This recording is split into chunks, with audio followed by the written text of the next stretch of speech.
सभी जानते हैं कि इस दुनिया में सबको चाहिए क्या? आनंद।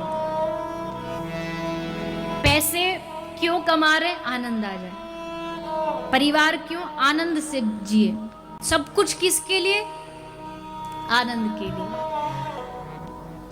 पर सब कुछ करने के बाद भी आनंद नहीं मिलता है। जिसको देखो सब रो रहे हैं। कोई किस दुख से रो रहा है, कोई किस दुख से रो रहा है। पर आनंद वास्तविक उसी को प्राप्त होगा जिसके जीवन में कृष्ण और कृष्ण भक्ति होगी। भगवत भक्ति जिसके जीवन में होगी, उससे पूछो कि भैया कैसे हो, तो कहेगा महाराज बड़े आनंद में है। भले वो शरीर की परिस्थिति उसकी कैसी भी हो।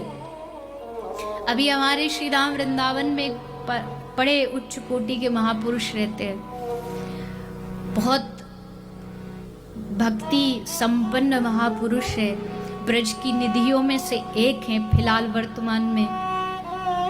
तो बाबा महाराज की दोनों जो किडनी है वो दोनों फेल हो चुकी, दोनों किडनी काम नहीं करती, और आज से नहीं कई वर्षों से नहीं करती।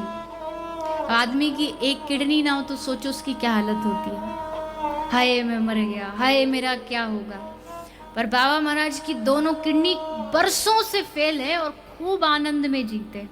अभी मुश्किल से मुश्किल 5-7 दिन पहले ऑपरेशन हुआ है। ऑपरेशन के बाद 2 या 3 दिन विश्राम किए और 3 दिन पहले से फिर से सत्संग चालू। हाथ में ड्रिप लगी है और बस सत्संग कर रहे हैं। क्यों? प्रेम है, आनंद है। पूछो बाबा जी ठीक हो, स्वास्थ्य अच्छा? बोले भाई खूब प्रिया प्रीतम की खूब कृपा है, बरस रही है कृपा। अब देखो हमको जरा सी उंगली में चोट भी लगे तो उसी को दिन भर अरे दर्द हो रहा है, दर्द हो रहा है, परेशान हो रहे हैं। उनको सारी बीमारी है फिर भी क्या है? आनंद। ये आनंद कहाँ से मिलता है? बाहरी वस्तुओं से नहीं मिलता। अगर बाहरी वस्तुओं से मिलता तो शरीर तो काम कर ही नहीं रहा। पर आनंद भीतर है, भक्ति का आनंद है, इसलिए आनंद में डोल रहे। पकड़ पकड़ के लाते फिर भी आनंद में। तो गांठ बांध लीजिए कि सुख शांति जिसकी आप हम चाह करते हैं ना, वो बाहर नहीं है कहीं भी।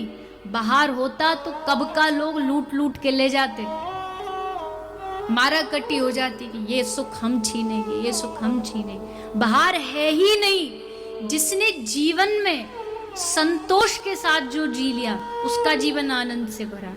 जो हर पल भगवान की कृपा का एहसास कर रहा है वो आनंद से भरा है।